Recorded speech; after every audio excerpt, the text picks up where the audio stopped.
I walked off about midnight on December the 15th. It was very cold. We walked about 3 or 4 miles to a building where we could put on dry clothes. For the next 3 days, we rode freight trains. They were called 40 and 8s. They were designed for 40 men and 8 horses. On December the 18th, we arrived at Reims, France, where the 508 base camp was now located. When we got there, it was getting daylight.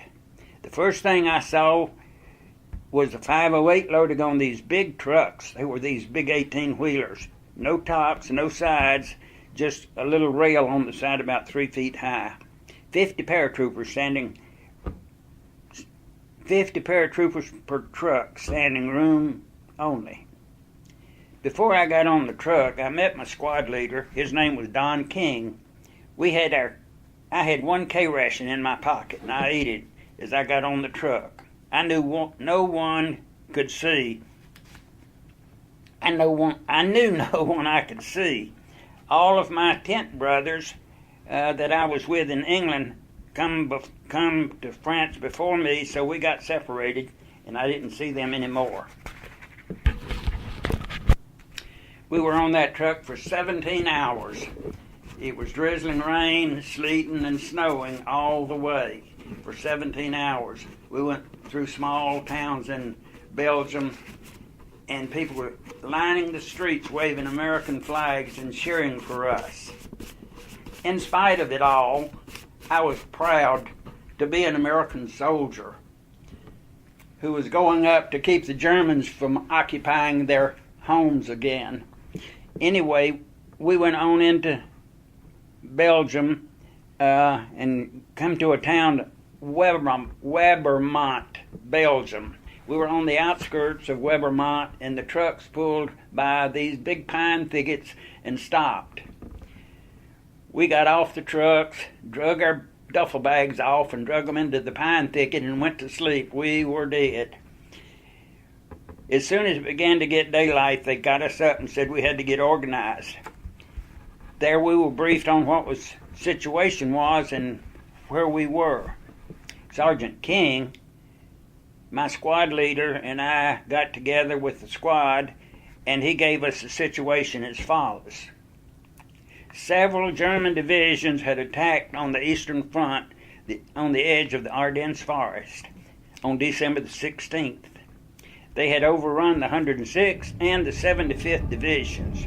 They had captured hundreds of prisoners, maybe thousands. In one case, they had 135 American soldiers standing in a big field with their hands up over their head, and a truck with a machine gun on the back pulled up and started to fire and killed almost all of the 135. They all fell, and the ones that weren't dead played dead until dark, and then they escaped. So some escaped, but most of the 135 were killed, and there was a few that escaped. During the bulge, the rest of that is World War II history.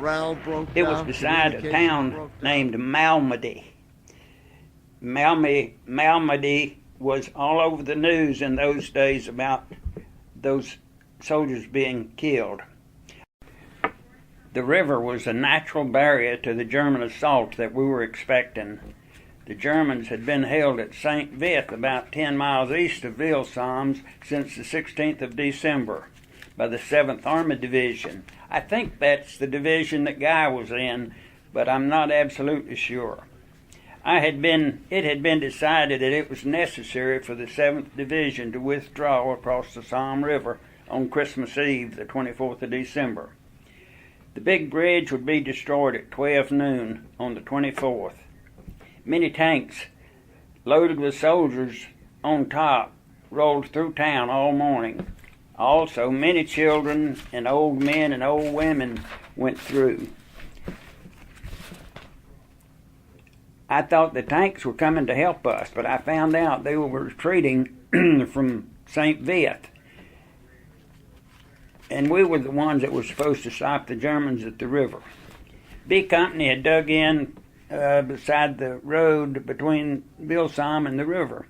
The river was about 100 yards from us.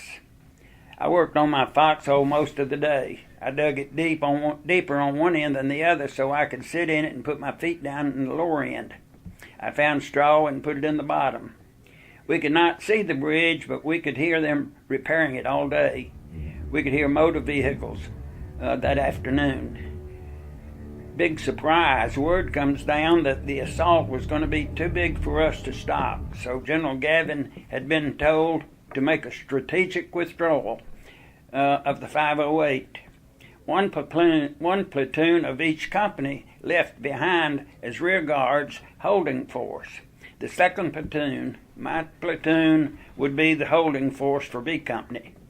Sergeant Bogafogley was my platoon sergeant, and Lieutenant Rockwell was the officer in charge. Yep, he's the same Lieutenant Rockwell that caught me in Nottingham without a pass. I don't think he remembered me.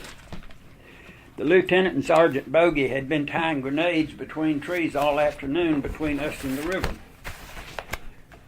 It's getting dark now, and we're beginning to get anxious for word to move back. For some reason, Lieutenant Rockwell went back down in the woods alone to check on something. Nobody knew why he went down there. The password that night was lumberjack. If you heard something and you weren't sure what it was, you said lumber, and the reply had to be Jack. Sergeant Bogey heard a noise down in the woods, and he said lumber, and he didn't get a reply. He said lumber again. He didn't get a reply. He shot and killed Lieutenant Rockwell.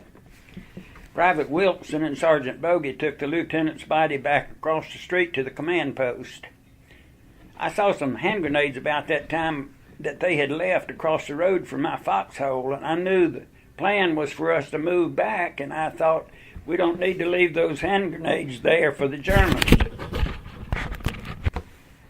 I decided to put them in my foxhole under the straw, so when we moved out, the Germans wouldn't be able to find them. It was very cold. I'm thinking, I don't know if I could fire my rifle if I needed to. My hands are so cold. Another thought came to my mind about that time.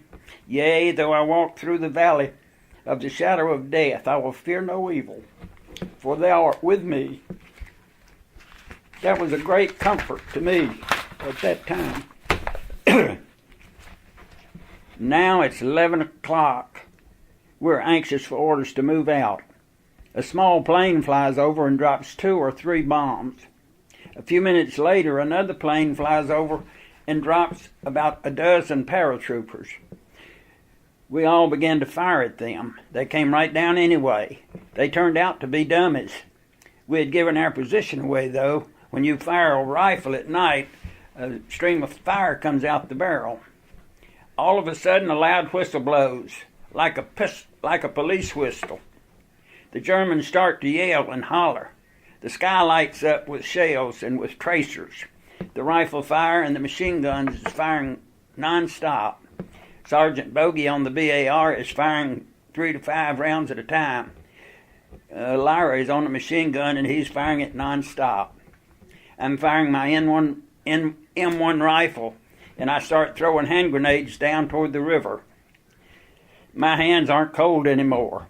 My fingers are working. I heard someone say, "Do you have room in that foxhole for me?" And I said, I saw the white strip on his helmet, and I knew it was an officer. It was our replacement for Lieutenant Rockwell. I said, "I sure do." I really wanted some company about that time. In the darkness, I had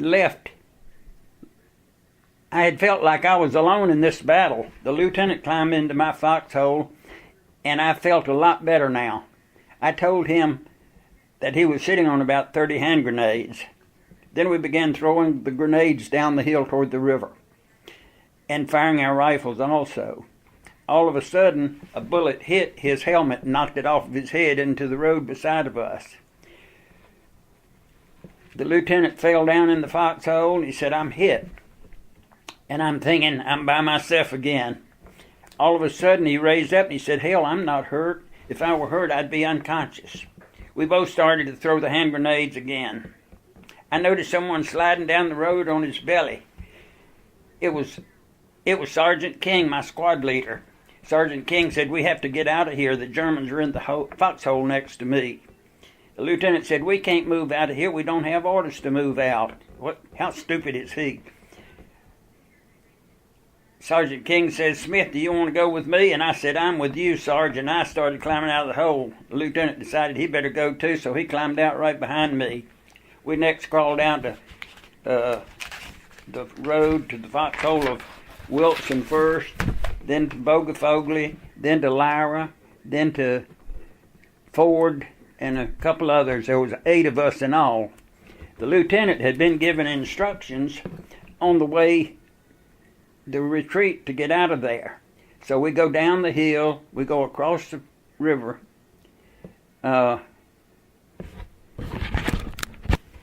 We go down the hill and turn to the left and go down to the river. We was getting away from the bridge, and we went down to the river and waded the river. It was about 3 or 4 feet deep, about waist deep.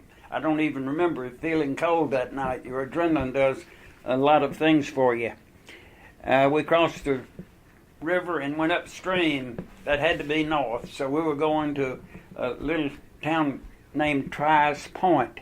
We went to Trice Point. We got there about daylight. We just laid down and went to sleep. We were exhausted.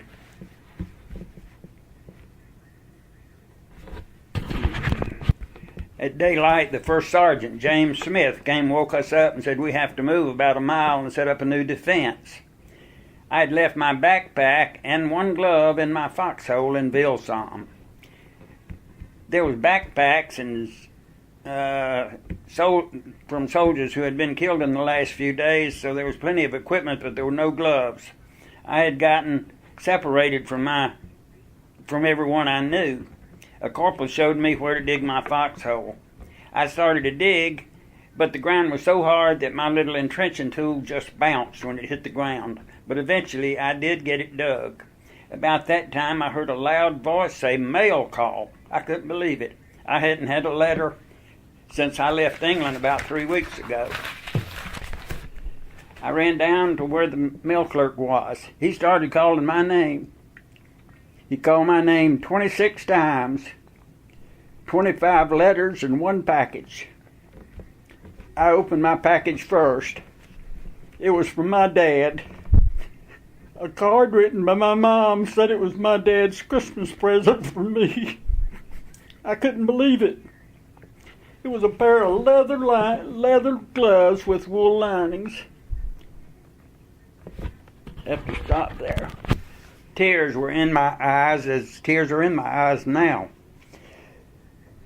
As I relive this moment, I put on the leather gloves and went to my foxhole. As soon as we got there to the foxhole, a corporal came up and said, "Captain Millsaps wants you to report to him with me." We walked to where Captain Millsaps was, and with another private. There was 3 of us. When we got there, Captain Millsaps took us down to the edge of the woods, and we looked across the hill. It looked like about a quarter of a mile across the hill. Captain says, "I need to know what's in those pine trees." I'm thinking, so would I. The corporal says, "We'll check it out, sir." Then I remember I have 25 letters in my pocket that I'm thinking I may never get to read.